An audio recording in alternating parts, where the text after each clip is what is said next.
कि हम 5 लाख लोगों की भीड़ जुटाएंगे, लाखों की भीड़ जुटेगी वक्फ बिल के खिलाफ। तो देवकीनंदन ने कहा अब हम 10 लाख लोगों को लेकर आएंगे, 10 लाख की भीड़ जुटाएंगे। ये कल की भीड़ थी जो दिल्ली में नजर आई। अरशद मदनी ने जो कार्यक्रम किया, ये भीड़ उसमें शामिल थी। इसी तरह इस मुल्क के अंदर इस मुल्क के अंदर भी इस्लाम का चिराग जलता रहेगा। अल्लाह चाहेगा तो ये नहीं, मुसलमान इसी माहौल के अंदर जिंदा है, जिंदा रहेगा। और इसी तरह इस मुल्क के अंदर भी इस्लाम का चिराग जलता है। चंद्रबाबू नायडू का वतन है, हम वहां इंशाअल्लाह 5 लाख मुसलमानों को जमा करेंगे। वो कहते थे ना फ्लावर समझा है, एक्चुअली हम लोगों को फ्लावर समझा हुआ है। अब फ्लावर की आवश्यकता नहीं माय डियर, फायर की आवश्यकता है। वक्फ बिल पर शुरू हुआ घमासान, हिंदू मुसलमान तक आ गया है। मुस्लिम धर्मगुरु अरशद मदनी ने 5 लाख मुसलमानों को जुटाने का ऐलान कर दिया, तो हिंदू धर्मगुरु देवकीनंदन ने इससे भी बड़ी हुंकार भरी। कहा 5 लाख का जवाब हम 10 लाख हिंदुओं की भीड़ से देंगे। बयानों की आग को और हवा दी बीजेपी के फायर ब्रांड नेता गिरिराज सिंह ने। गिरिराज ने मदनी को साफ पैगाम दे दिया कि वो 5 लाख मुस्लिमों को जमा नहीं कर रहे, 100 करोड़ हिंदुओं को भड़का रहे हैं और देश में गृह युद्ध की चिंगारी सुलगा रहे हैं। खुदा ना खास्ता ये कानून पास हुआ तो वो बैसाखी जिनके ऊपर ये बैठकर हुकूमत कर रहे हैं, वो भी उस जिम्मेदारी से दूर नहीं हो सकते। हाथ जोड़ के भिक्षा मांग रहा हूं, आप सब इस बिल के पक्ष में मत देना। 1 मिनट के लिए जब वोट डालने जाना, उस समय से भूल जाना कि आपकी वोट का क्या होगा। अब देखिए जरा, ये लड़ाई और बड़ी हो गई। ये लड़ाई सिर्फ 5 लाख और 10 लाख की नहीं है, ये वक्फ वाली लड़ाई है। अरशद मदनी साहब ने कल कहा केंद्र सरकार 2 बैसाखियों पर टिकी है। सरकार की 2 बैसाखी चंद्रबाबू नायडू और नीतीश कुमार। वक्फ बिल लागू हुआ तो नीतीश चिराग जिम्मेदार है। 24 नवंबर को पटना में भी रैली का ऐलान किया है।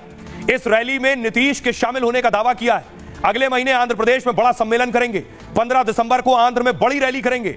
रैली में 5 लाख लोगों के जुटने का दावा है। चंद्रबाबू नायडू के सामने अपनी बात रखेंगे नीतीश। चंद्रबाबू नायडू चिराग से बिल का विरोध करने की अपील करेंगे। इसका जवाब देवकीनंदन जी ने दिया। उन्होंने कहा वक्फ बिल को लेकर मदनी और देवकीनंदन आमने सामने।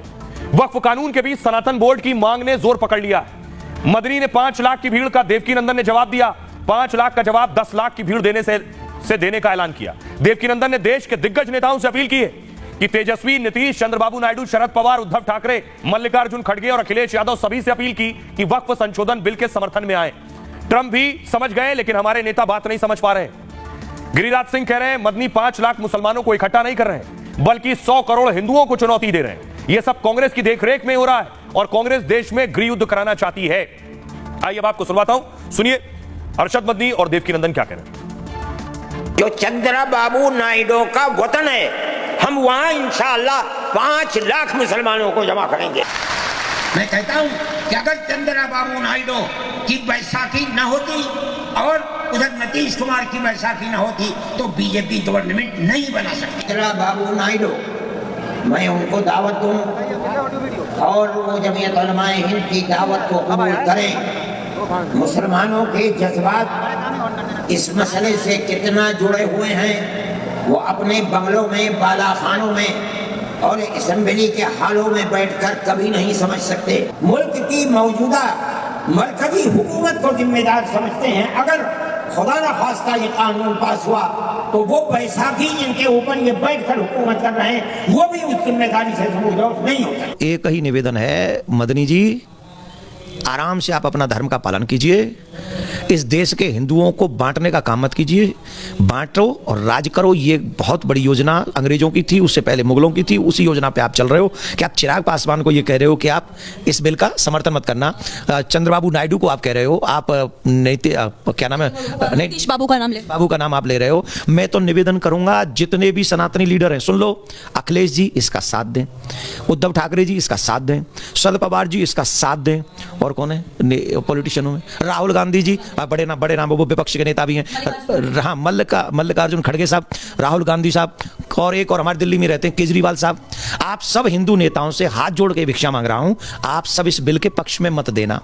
1 मिनट के लिए जब वोट डालने जाना, उस समय से भूल जाना कि आपकी वोट का क्या होगा। तो हम उनको सलाह दे रहे कि आप ऐसा नहीं बोलो, कुछ भी टीवी चैनल पे आपको जो बोलना है बोलो, हम आपके साथ हैं, जो बोलना है बोलो, लेकिन वोट डालते समय आपको हिंदुत्व का याद रहना चाहिए, आपको हिंदू याद रहना चाहिए, आपको भारत याद रहना चाहिए। जब ये इस बिल पे जब चर्चा हो और जब वोट डाला जाए, वोट डाल के तो बनाएंगे इसको। तो जब ये बिल पास कराना है, चाहे तुम सदन से निकल जाओ, चाहे सदन में सो जाओ, उस समय सो जाना जिस समय वोट पड़ रही हो, या फिर 1 मिनट के लिए भूल जाना कि तुम किसी पार्टी के लीडर हो। तुम्हें सिर्फ याद रखना चाहिए तुम हिंदू हो। हम किसी को मारने नहीं जाएंगे, लेकिन कोई हमें मारे ये हम होने नहीं देंगे। सभी सनातनियों से निवेदन है, सनातनी होने का दायित्व निभाना है। 16 तारीख को पहुंचना है आप सबको, मेरा आग्रह है आप सभी से।